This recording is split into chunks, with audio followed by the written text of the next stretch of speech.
Ya, Assalamualaikum warahmatullahi wabarakatuh. Sabil Huda, taat, hebat, juara. Ya, anak-anakku semuanya kelas 6 Indonesia, 6 Cirebon dan 6 Jawa Barat. Bagaimana kabarnya hari ini? Ya, semoga kita semua selalu Allah berikan kesehatan untuk kita semuanya ya. Nah, hari ini di subtema ketiga nih, ternyata sudah akhir di tema 8 ya, di tema bumiku di KD 3.8. Hari ini kita akan belajar apa? Nah, tujuan pembelajaran yang pertama adalah siswa bisa menjelaskan terjadinya gerhana matahari. Ya, kalau sebelumnya itu gerhana bulan. Yang kedua, siswa bisa menjelaskan hubungan antara bumi, bulan, dan matahari. Yang ketiga, siswa bisa menjelaskan sistem penanggalan Masehi dan penanggalan Hijriyah. Yang pertama, ada gerhana matahari. Yuk, kita simak ya. Dari gambar di sini sudah bisa dilihat bahwa nanti ada matahari, ada bulan, ada bumi.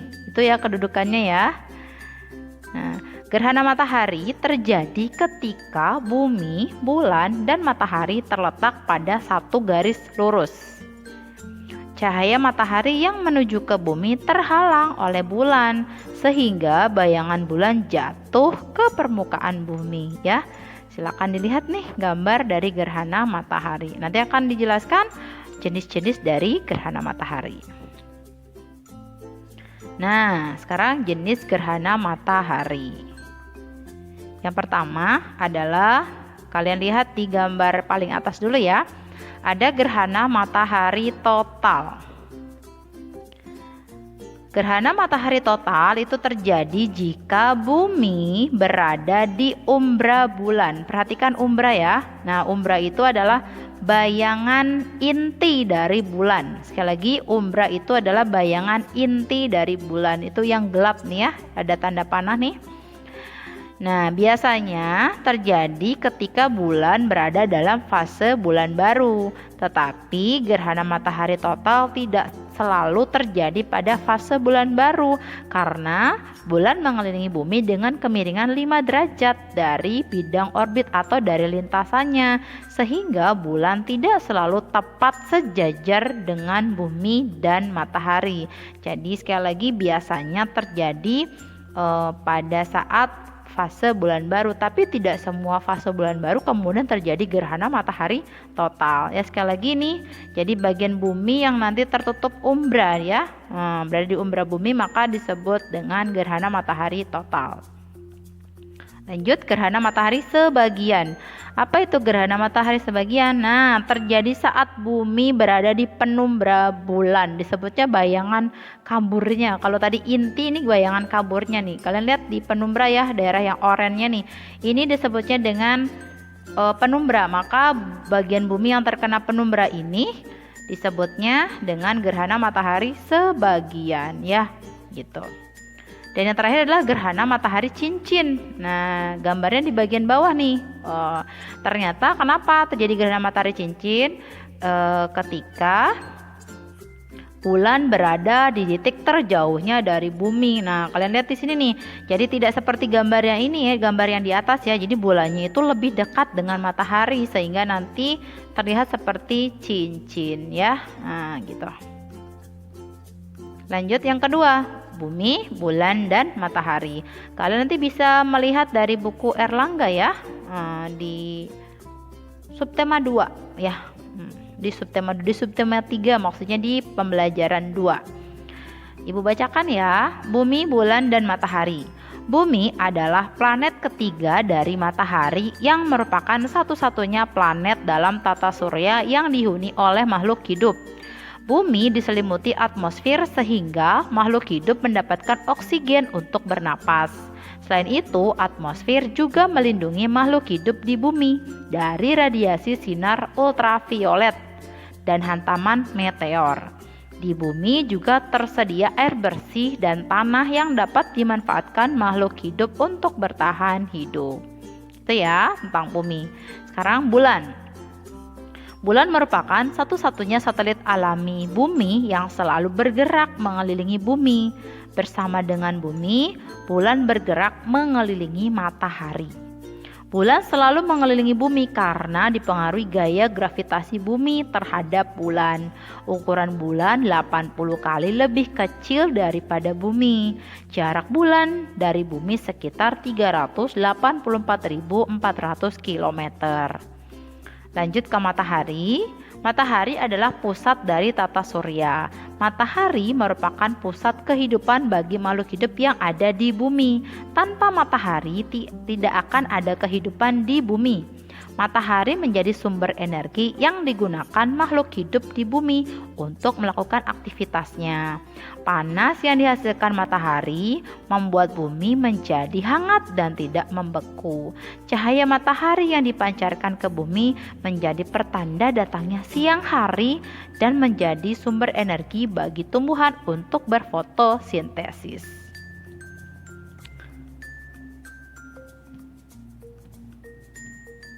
Ya, dilanjutkan. Pergerakan matahari, bumi, dan bulan itu mengakibatkan berbagai kejadian-kejadian di permukaan bumi. Pertama, kenampakan bulan dari bumi. Bulan tampak selalu berubah-ubah jika dilihat dari bumi. Kedua, terjadinya gerhana bulan dan gerhana matahari. Gerhana bulan merupakan suatu fenomena alam yang terjadi saat posisi matahari, bumi, dan bulan berada pada satu garis lurus. Adapun gerhana matahari terjadi ketika matahari, bulan, dan bumi pada satu garis lurus. Empat itu pasang surut air laut ya. Jadi terjadinya pasang surut air laut. Pasang surut air laut dapat dipengaruhi oleh gravitasi bulan atau gravitasi matahari.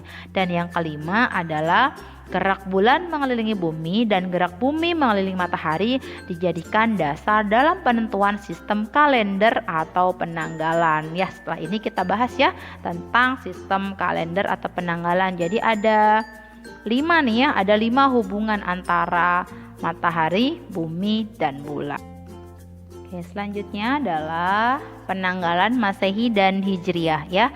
Jadi penanggalan Masehi dengan Hijriah itu berbeda. Januari sampai Desember itu penanggalan Masehi, sedangkan Muharram sampai Zulhijjah itu adalah penanggalan Hijriah.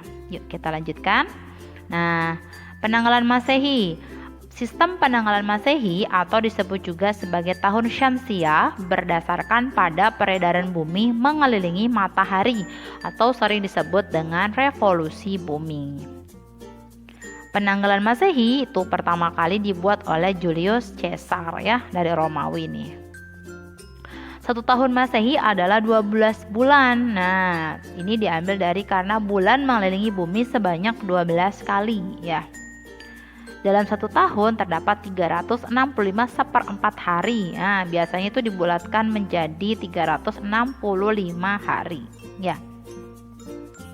Nanti ketika seperempatnya digabungkan 4 tahun sekali maka disebut dengan tahun kabisat ya. Dalam kalender Masehi, hari baru dimulai pukul 00.00 atau 12 malam. Itu penanggalan Masehi. Nah, nanti tadi seperti yang Ibu singgung bahwa nanti 365 seperempat hari. Nanti seperempatnya itu kemudian akan digabungkan selama 4 tahun sekali, maka akan menjadi pembulatan. Dan nanti disebutnya dengan tahun kabisat ya, terjadi setiap 4 tahun sekali. Ciri-cirinya apa? Nah, yang pertama, bulan Februari 29 hari ya. Jadi secara umum kalau lihat di tabel di sini dari Januari 31, Februari itu 28 umumnya. Tapi kalau kabisat dia akan menjadi 29 karena dari mana? Dari 1/4 ditambah 1/4 ditambah 1/4 ditambah 1/4 akhirnya menjadi 1. Maka yang biasanya 28 menjadi 29. Makanya terjadi 4 tahun sekali. Yang kedua, 1 tahunnya 366 hari ya. Biasanya 365 karena tadi perempatnya 4 kali, maka jadi tambah 1, 365 menjadi 366 ya. Tahun yang angkanya habis dibagi 4. Nah nih, dan tahun abad yang angkanya habis dibagi 400. Contohnya misalnya tahun 2020 itu tahun kabisat. Kenapa? Karena jika dibagi 4 itu habis. Nah tahun 2000 juga sama, itu tahun kabisat karena habis dibagi 400. Tapi ketika 1900 itu bukan tahun kabisat ya, karena tidak walaupun dia tahun abad tapi tidak bisa dibagi 400, tidak habis dibagi 400. Selanjutnya penanggalan Hijriyah. Sistem penanggalan Hijriyah itu disebut juga tahun Qomariyah, yaitu berdasarkan pada peredaran bulan mengelilingi bumi atau sering disebut dengan revolusi bulan. Penanggalan Hijriyah itu dibuat pada masa Khalifah Umar bin Khattab ya. Kemudian 1 tahun Hijriah adalah 12 kali fase bulan, yaitu 354 seperempat hari. Kemudian dibulatkan menjadi 354 hari. Nah ini ternyata selisih ya. Selisih 11 hari dengan penanggalan Masehi. Kalau Masehi itu 365 hari. Nah kalau Hijriah 354 hari, jadi selisih 11 hari. Makanya kenapa ketika kita merayakan Idul Fitri tidak sama bulannya ya, tidak sama di bulan Februari, Januari, karena penanggalannya itu berdasarkan kalender Hijriah ya. Jadi tepat 1 Syawal itu kita merayakan Idul Fitri ya. Berbeda misalnya dengan perayaan Natal misalnya. Kalau Natal tetap ya, karena 25 Desember itu karena memakai kalender Masehi gitu ya. Selanjutnya dalam 1 bulan itu terdiri dari 29 atau 30 hari. Dalam kalender Hijriah, hari baru itu bukan pukul 00.00 ya. Nah, tahun kabisat Hijriah sekarang ya. Ciri-cirinya 1 bulan bulan Zulhijjah itu 30 hari. Diperhatikan ya, Muharram, Safar, Rabiul Awal, Rabiul Akhir, Jumadil Awal, Jumadil Akhir, Rajab, Sya'ban, Ramadan, Syawal, Zulqa'dah dan Zulhijjah. Jadi Zulhijjahnya itu rata-rata secara umum 29 hari, tapi ketika kabisat itu 30 hari ya. Kemudian yang kedua, 1 tahunnya 355 hari. Biasanya 354, tapi kalau kabisat itu 355 hari. Yang ketiga, tahun yang angkanya habis dibagi 30 tapi ada sisanya nih. Jadi tahun yang angkanya dibagi 30 bersisa angka 2, 5, 7, 10, 13, 16, 18, 21, 24, 26 dan 28 ya. Contohnya tahun 1442 Hijriah adalah tahun kabisat karena jika dibagi 30 sisanya adalah 2 gitu ya. Nah, ditutup dengan renungannya. Dalam pandangan Islam, kehadiran gerhana menjadi cara Allah untuk menunjukkan kekuasaannya kepada umat manusia. Nabi Muhammad SAW bersabda, sesungguhnya matahari dan bulan merupakan 2 ayat atau tanda dari ayat-ayat Allah yang tersebar di alam semesta. Tidak akan terjadi fenomena gerhana matahari dan bulan karena kematian seseorang atau karena hidup lahirnya seseorang. Apabila kalian melihat gerhana matahari dan bulan, maka berdoa dan sholat kepada Allah sampai matahari atau bulan tersingkap lagi. Hadis riwayat Bukhari dan Muslim. Jadi dari penjelasan itu berisi tentang anjuran untuk segera sholat, istighfar, bersedekah, dan semangat melakukan amalan-amalan kebajikan saat terjadi gerhana. Nah, sekarang bisa juga ya nanti bagaimana cara sholat gerhana dan doa-doanya kalian bisa pelajari sendiri. Terima kasih untuk hari ini. Tetap semangat sehat, semangat belajar dari rumah ya. Wassalamualaikum warahmatullahi wabarakatuh.